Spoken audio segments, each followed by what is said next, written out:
Pokémon is the biggest franchise in the world. Over 1,000 creatures, 35 mainline games, and countless spin-offs. But what about the Pokémon games that never made it? Games that were announced, even developed, but locked away forever. Tonight, we're opening the vault on the Pokémon games you'll never play. Our first lost game is one almost no one talks about, Pokémon Picross. Back in the late 90s, puzzle games like Tetris and Picross were huge. Nintendo greenlit a crossover, a Game Boy Color game where solving puzzles would slowly reveal Pokémon artwork. It was announced in Japanese magazines. Screenshots exist. The game was practically finished. But then, Nintendo suddenly canceled it. For years, players thought it was gone forever, until one day, a prototype surfaced online. Fans finally played the lost Pokémon puzzle game, preserved only through emulators. But what if Pokémon had gone online, years before World of Warcraft? Around the early 2000s, Nintendo quietly explored a Pokémon MMO for PC. Players would log in, battle, and trade in real time. It was an ambitious project, but Nintendo abandoned it. Officially, they cited technical limitations.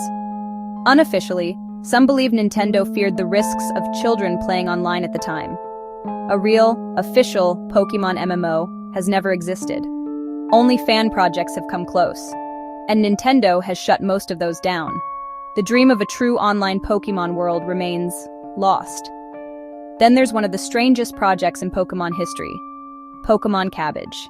Yes, Cabbage. This was a secret Game Boy project in the late 90s, worked on by Tsunekazu Ishihara, who would later run the Pokémon Company, and even Shigeru Miyamoto, the creator of Mario and Zelda. It wasn't exactly a mainline game, more like a digital pet simulator, similar to Tamagotchi, where you'd raise creatures with a Game Boy. The plan was to connect it to Pokémon Stadium on the Nintendo 64, but the project quietly disappeared. The name Cabbage leaked out years later in interviews, and no playable version has ever been seen. A piece of Pokémon history that never sprouted.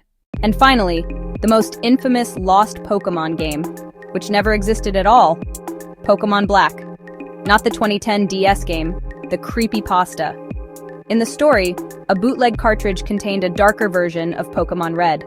The player had a ghost-type Pokémon called Ghost that could use the move Curse to kill enemy Pokémon, and even trainers. The game ended with the player themselves being cursed.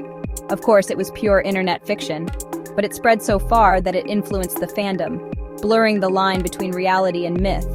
Sometimes the most famous lost games are the ones that never existed in the first place.